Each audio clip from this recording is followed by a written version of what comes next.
पुरानी पेंशन की बहाली के मुद्दे पर प्रधानमंत्री नरेंद्र मोदी को घेरने के लिए विपक्ष ने मास्टर प्लान तैयार कर लिया है। माना जा रहा है कि लोकसभा और राज्यसभा दोनों सदनों में पुरानी पेंशन की बहाली के मुद्दे पर विपक्षी सांसद जमकर गरजेंगे और प्रधानमंत्री नरेंद्र मोदी को घेरेंगे। आपको बता दें कि पुरानी पेंशन की बहाली के मुद्दे को लेकर विपक्षी नेता काफी ज्यादा संजीदा है और इसीलिए विपक्षी दलों के सांसद पुरानी पेंशन की बहाली के मुद्दे को फिर से उठा करके केंद्र की मोदी सरकार को घेरने की कवायद में जुट चुके हैं। और इसकी शुरुआत आम आदमी पार्टी के कद्दावर सांसद संजय सिंह ने की थी। संजय सिंह ने राज्यसभा में संबोधन के दौरान पुरानी पेंशन की बहाली के मुद्दे के साथ साथ सीएपीएफ के जवानों की पुरानी पेंशन की मांगों को पुरजोर तरीके से उठाया और इस पर केंद्र की नरेंद्र मोदी सरकार से सवाल भी पूछे हैं। इस पूरे मामले को लेकर के संजय सिंह ने आखिर क्या कुछ कहा, यानी पुरानी पेंशन की बहाली के मुद्दे को लेकर के संजय सिंह ने क्या कुछ कहा राज्यसभा में अपने संबोधन के दौरान, जरा उसकी बानगी एक बार आप भी सुन लीजिए।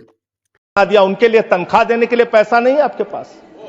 बीएसएफ के जवान, सीआईएसएफ के जवान, पैरामिलिट्री फोर्सेस के जवान, उनको पेंशन देने के लिए पैसा नहीं है। शहीद का दर्जा देने के लिए पैसा नहीं है आपके पास। आपके पास सीआरपीएफ के जवान, उनके पास उनको पैरामिलिट्री फोर्सेस को आपको पेंशन देने और शहीद का दर्जा देने का पैसा नहीं है। आप सेना के सम्मान की बात करते हैं,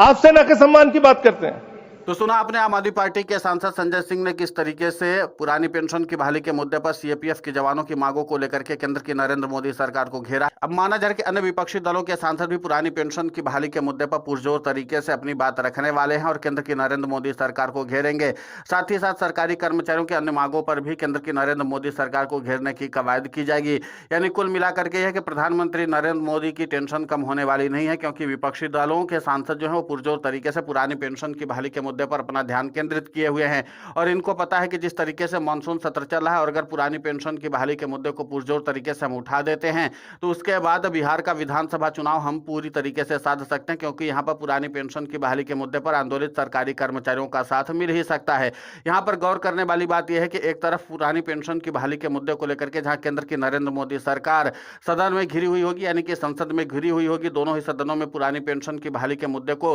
विपक्षी दलों के सांसद उठा रहे होंगे, तो ठीक 1 अगस्त 2025 को रोष मार्च के जरिए सरकारी कर्मचारी सड़क पर संघर्ष करते हुए नजर आ रहे होंगे। यानी कुल मिलाकर के है कि सड़क से लेकर के संसद तक इस बार पुरानी पेंशन की बहाली की मांग गूंजने वाली है और इसके नाते से प्रधानमंत्री नरेंद्र मोदी और एनडीए शासित जो राज्यों के मुख्यमंत्री हैं और बीजेपी शासित राज्यों के जो मुख्यमंत्री हैं उनकी भी मुश्किलें बढ़ने वाली है, क्योंकि एक बार फिर से पुरानी पेंशन की बहाली के मुद्दे पर आंदोलित सरकारी कर्मचारियों की मांग उठने वाली है और इसके नाते से जाहिर सी बात है कि सरकार को सियासी तौर पर नुकसान उठाना पड़ सकता है। तो कुल मिलाकर के है कि पुरानी पेंशन की बहाली के मुद्दे को लेकर के विपक्ष जिस तरीके से अपनी संजीदगी दिखा रहा है, इसका मतलब साफ है कि सरकारी कर्मचारियों और विपक्ष के बीच एक अच्छा तालमेल स्थापित होने वाला है और इसी के नाते से पुरानी पेंशन की बहाली के मुद्दे को लेकर के विपक्षी दलों में खासकर समाजवादी पार्टी और इसी के साथ कांग्रेस के जो सांसद होंगे पुरजोर तरीके से पुरानी पेंशन की बहाली के मुद्दे को उठाएंगे। हालांकि सीएपीएफ के जवानों को लेकर के जो संजय सिंह ने मुद्दा उठाया है उसके नाते से सीएपीएफ के जवानों ने भी अपना आभार व्यक्त किया है। अब माना जा रहा है कि ऑपरेशन सिंदूर पर चर्चा के बाद जैसे ही विपक्षी दलों के सांसदों को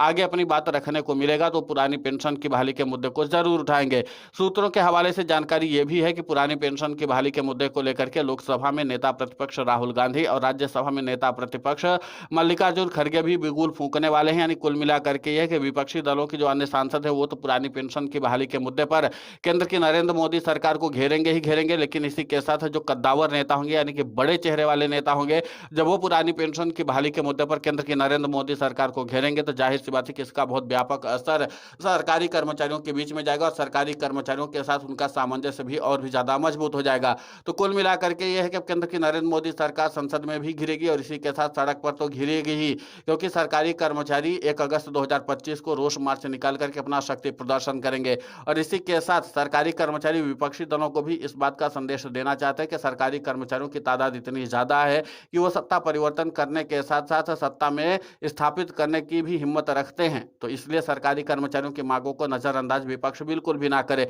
तो कुल मिलाकर के यह है कि केंद्र की नरेंद्र मोदी सरकार को घेरने के लिए जहां विपक्ष कोई कोर कसर नहीं छोड़ेगा तो दूसरी तरफ सरकारी कर्मचारी भी अपनी मांगों को प्रमुखता से आगे बढ़ाने के लिए कोई कोताही बरतने के लिए तैयार नहीं है। अब देखना यह महत्वपूर्ण होगा कि जिस तरीके से सड़क से लेकर के संसद तक केंद्र की नरेंद्र मोदी सरकार घिरती हुई नजर आ रही है उसके बाद प्रधानमंत्री नरेंद्र मोदी इस मामले पर कुछ फैसला देते भी हैं या नहीं।